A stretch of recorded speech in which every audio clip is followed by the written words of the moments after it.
Hello दोस्तों, आप लोगों को मेरा सादर प्रणाम। अगर आप लोगों को धार्मिक कहानी सुनना पसंद है तो प्लीज़ आप लोग मेरे चैनल को सब्सक्राइब करें, लाइक करें, शेयर करें और एक प्यारा सा कमेंट करें। काशी में एक समय एक गरीब ब्राह्मण दंपति रहते थे। वह इस बात से बहुत दुखी थे कि उनके यहाँ कोई संतान नहीं थी। संतान प्राप्ति के लिए उन्होंने भगवान शिव की तपस्या की। लंबे समय तक तपस्या करने के पश्चात एक दिन भगवान शिव प्रकट हुए। भगवान शिव ने उनसे वरदान मांगने को कहा। ब्राह्मण दंपति ने भगवान शिव से कहा कि हे प्रभु, हमारे यहाँ कोई संतान नहीं है, हम इससे बड़े दुखी हैं, हमें संतान प्राप्त हो जाए, ऐसा वरदान दे दीजिए। भगवान शिव ने कहा कि तुम्हें पुत्र प्राप्त होगा, किंतु तुम किस तरह का पुत्र चाहोगे, कुपुत्र या सुपुत्र? ब्राह्मण दंपति ने कहा कि हमें कुपुत्र और सुपुत्र के बारे में बताओ। भगवान ने कहा कि सुपुत्र जो होगा उसकी आयु 5 वर्ष होगी और कुपुत्र जो होगा वह लंबे समय तक जिएगा। ब्राह्मण ने कहा, प्रभु हमें सुपुत्र ही दीजिए। भगवान शिव उनको वरदान देकर अंतर्ध्यान हो गए। कुछ समय पश्चात उनके यहाँ पुत्र ने जन्म लिया। पुत्र प्राप्ति पर ब्राह्मण दंपति बड़े प्रसन्न थे, किंतु उन्हें इस बात का भी दुख था कि बालक की आयु केवल 5 वर्ष है। इस बात से वह बड़े दुखी थे। समय बीतता गया।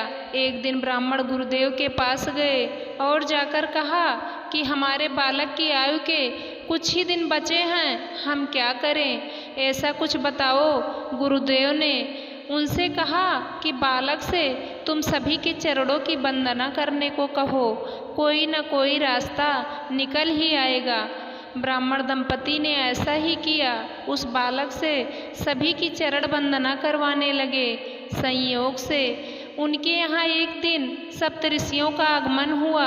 सप्तऋषियों को ब्राह्मण दंपति ने दंडवत प्रणाम किया और अपने बालक से भी दंडवत प्रणाम करवाया। सप्तऋषियों ने उस बालक को चिरंजीवी होने का वरदान दे दिया।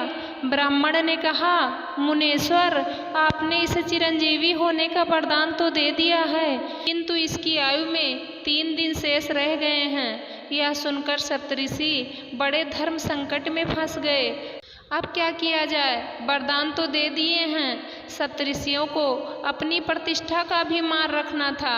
उन्होंने ब्राह्मण देवता से कहा कि एक काम करो, इस बालक को हमें कुछ दिन के लिए दे दो। ब्राह्मण ने भी अपना हृदय कठोर करते हुए अपना बालक सप्तऋषियों को सौंप दिया। अब सप्तऋषि उस बालक को लेकर नारद मुनि के पास पहुँचे। सप्तऋषियों ने नारद मुनि को प्रणाम किया और उस बालक से भी दंडवत प्रणाम कराया। नारद मुनि ने भी उस बालक को चिरंजीवी होने का वरदान दे दिया। सप्तऋषि बढ़िया प्रसन्न हो रहे थे कि हमारे तरफ से यह बला टली।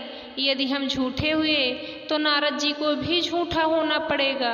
सप्तऋषियों ने नारद जी से कहा, महाराज आपने इस बालक को चिरंजीवी होने का वरदान दे दिया है, किंतु इसकी आयु के 2 दिन शेष रह गए हैं। इतना सुनते ही नारद जी बोले, मैं तो इसे वरदान देकर फंस गया हूँ। सप्तऋषि बोले, इसी तरह हम भी फंस गए थे, अब क्या किया जाए, चलो ब्रह्मा जी के पास चलते हैं। सप्तऋषि, नारद जी और वह बालक सब मिलकर ब्रह्मा जी के पास पहुँचे। सभी ने ब्रह्मा जी को प्रणाम किया।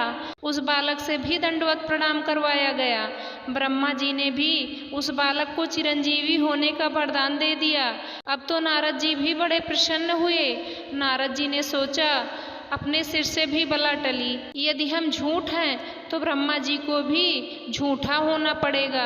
नारद मुनि ने ब्रह्मा जी से कहा, हे भगवान आपने इस बालक को चिरंजीवी होने का वरदान दे दिया है, किंतु इसकी आयु में 1 दिन शेष रह गया है। ब्रह्मा जी भी इतना सुनकर धर्म संकट में आ गए। अब क्या किया जाए, चलो भगवान शिव के पास। होनहार को कौन टाल सकता है, विधि का विधान को बदलने का सामर्थ्य केवल भगवान शिव के पास है। सब मिलकर भगवान शिव के पास गए। सभी ने मिलकर भगवान शिव को प्रणाम किया। उस बालक से भी दंडवत प्रणाम करवाया। भगवान शिव ने भी उसे चिरंजीव होने का वरदान दे दिया। अब तो नारद जी, ब्रह्मा जी, सप्तऋषि सब बड़े प्रसन्न हुए। भगवान शंकर जाने और यह बालक भगवान शिव से ब्रह्मा जी ने कहा कि आपने इस बालक को चिरंजीवी होने का वरदान दिया है, किंतु इसकी आयु केवल 1 दिन शेष रह गया है। भगवान शिव ने कहा कि यह तो मेरे द्वारा ही दिया हुआ बालक है, मैंने ही इसे 5 वर्ष की आयु देकर भेजा था। अब तुम लोग जाओ और इस बालक को यहीं रहने दो। भगवान शिव की बातें सुनकर सभी वापस लौट आए। भगवान शिव ने उस बालक से कहा, शिव जी की प्रतिमा के समक्ष बैठकर बेलपत्तियाँ चढ़ाओ और ओम नमः शिवाय का जाप करो।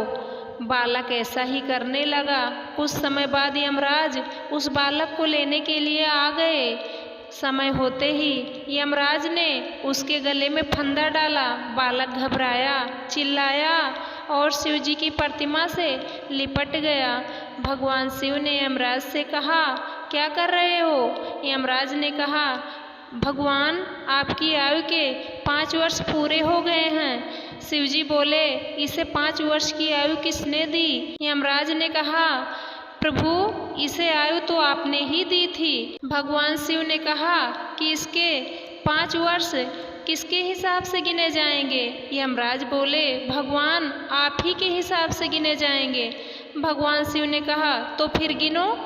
सतयुग, त्रेता, द्वापर और कलयुग, इन 4 युगों को मिलकर एक कल्प बनता है और इस तरह 100 कल्प बीतने पर हमारा 1 दिन होता है।